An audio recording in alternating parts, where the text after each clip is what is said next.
नमः संस्कृताय। Mithila study circle से मैं डॉक्टर प्रियदर्शी। मित्रों, त्रिमुनि व्याकरण के अध्ययन के क्रम में अब तक हमने पाणिनि और कात्यायन को पढ़ा। अब त्रिमुनि व्याकरण का जो अंतिम महाव्याकरण है पतंजलि, उनका सामान्य परिचय आज के वीडियो में प्राप्त करेंगे। संस्कृत व्याकरण के तीनों ऋषियों में पतंजलि सर्वाधिक महत्वपूर्ण माने जाते हैं। इनकी अमर कृति पातंजल महाभाष्य से संस्कृत व्याकरण के अध्येता को विशाल दृष्टि देते हुए शब्द विषयक ऊहापोह के लिए कोई अवसर नहीं दिया। इसी कारण व्याकरण जगत में उत्तरोत्तर मुनिनाम प्रामाण्यम उक्ति चरितार्थ हो गई है। बच्चों, ये जो उत्तरोत्तर मुनिनाम प्रामाण्यम वाली बात है, यह ऐसा है, ये तीन मुनि हैं और तीन मुनि में जो बाद के हैं वो अधिक प्रमाणिक हैं। जैसे पाणिनि के बाद कात्यायन है, तो पाणिनि से कात्यायन अधिक प्रमाणिक हुए, और कात्यायन के बाद पतंजलि, तो पतंजलि अधिक प्रमाणिक, और इस तीनों में सबसे लास्ट में पतंजलि हैं, तो पतंजलि सबसे अधिक प्रमाणिक हैं। यही ये पंक्ति बतलाती है उत्तरोत्तर मुनिनाम प्रामाण्यम। और हमारे सामान्य जीवन में भी इस तरह की बात हम देखते हैं, जो बाद वाले होते हैं वो अधिक प्रमाणित होते हैं। विभिन्न ग्रंथों में पतंजलि को गोनर्दीय, गौनिका पुत्र, शेषाही या चूर्णकार, पदकार, वासुकी, फनी, फनीभूत आदि नामों से स्मरण करते हैं। कामसूत्र में पतंजलि के लिए गोनर्दीय व गौनिका पुत्र नामों का उल्लेख है। रामभद्र दीक्षित द्वारा विरचित पतंजलि चरित में पतंजलि को शेषावतार कहा है। इनका समय अधिकांश विद्वान 200 ईस्वी पूर्व से 150 ईस्वी पूर्व मानते हैं। आधुनिक समय के विद्वान अंतःसाक्ष्य के आधार पर महर्षि पतंजलि को शुंग वंशीय शासक पुष्यमित्र का समकालीन मानते हैं। इनकी माता का नाम गोनिका और जन्म स्थान गोनर्द, जो वर्तमान उत्तर प्रदेश के गोंडा जिला हैं, के निवासी मानते हैं। यही इनका जन्म स्थान अधिकांश विद्वान सिद्ध करते हैं। कुछ विद्वान पतंजलि को कश्मीरी मानते हैं, तो कुछ प्राचीन विद्वान इसको आयुर्वेद के ग्रंथ चरक संहिता का भी लेखक मानते हैं। देखिए, मानने का, विचार करने का इनके संबंध में सबको अपनी अपनी तरफ से स्वतंत्रता है। चरक के आयुर्विज्ञान के नियमानुसार महाभाष्यकार पतंजलि का काल 2000 विक्रम पूर्व होना चाहिए, उसके उत्तरवर्ती नहीं माना जा सकता है।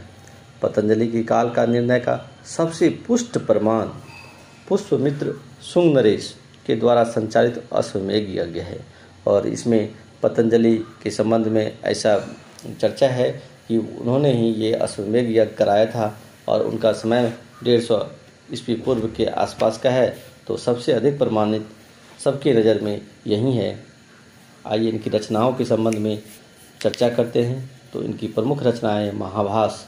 पतंजलि के महाभाष्य में आहनिकों की संख्या 85 है। समग्र महाभाष्य को पतंजलि ने 85 दिनों में छात्रों को पढ़ा दिया था। आहनिक शब्द का अर्थ होता है एक दिन में, अर्थात एक दिन का अंश। पतंजलि ने प्रथम पाद को 9 आहनिकों में विभक्त किया। प्रथम आहनिक को भाष्यकार ने पस्पसाहनिक की संज्ञा दी है। पस्पसा का अर्थ होता है प्रस्तावना, भूमिका, और इसलिए पस्पसाहनिक जो प्रथम आहनिक है पतंजलि के महाभाष्य का, उसका नाम पस्पसाहनिक है। इसका मतलब है यह भूमिका मात्र है। काव्य। पतंजलि ने महाभाष्य के अलावा भी जो ग्रंथ लिखे हैं उसमें एक है महानंद काव्य।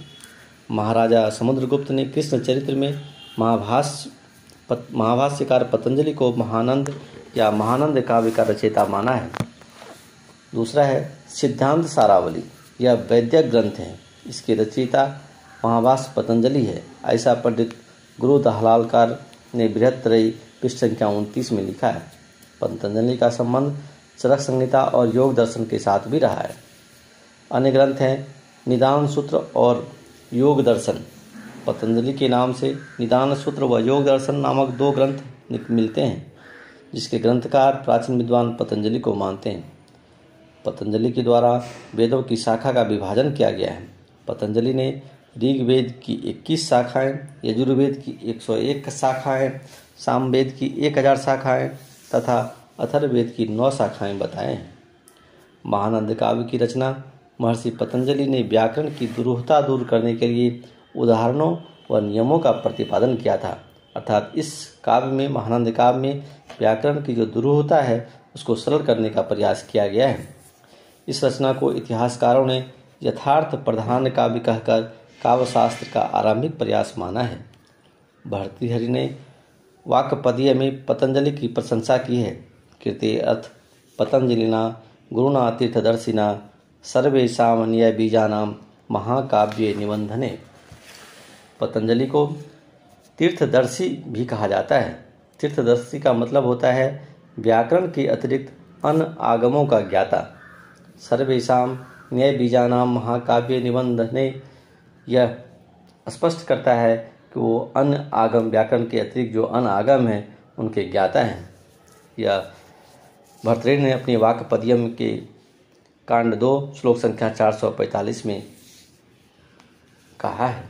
मित्रों, ये था पतंजलि के संबंध में सामान्य अध्ययन, और इतनी जानकारी तो हम छात्रों को रखना चाहिए, बोर्ड के छात्रों को भी रखना चाहिए। इससे क्या होगा, जब हम आगे व्याकरण के संबंध में पढ़ेंगे तो एक कॉन्सेप्ट क्लियर होता चला जाएगा। अब हम आगे जो आपका पाठ्य सिलेबस है इसमें थोड़ा चर्चा करेंगे माहेश्वर सूत्र, और यहीं से व्याकरण की परंपरा प्रारंभ हो जाती है। व्याकरण का अध्ययन माहेश्वर सूत्र पर ही निर्भर है। इसे हम जानेंगे, बिना माहेश्वर सूत्र को जाने व्याकरण को समझना बहुत कठिन हो जाता है। इसलिए माहेश्वर सूत्र को जानेंगे और कैसे इसमें शिव जी ने तांडव कर करके और कैसे डमरू के माध्यम से 14 सूत्र को निकाला, उसके संबंध में पढ़ेंगे हम। और ये आपका जो वीडियो है बड़ा ना हो जाए, इसलिए मैं अपनी वाणी को यहीं विराम देता हूँ। तब तक के लिए धन्यवाद।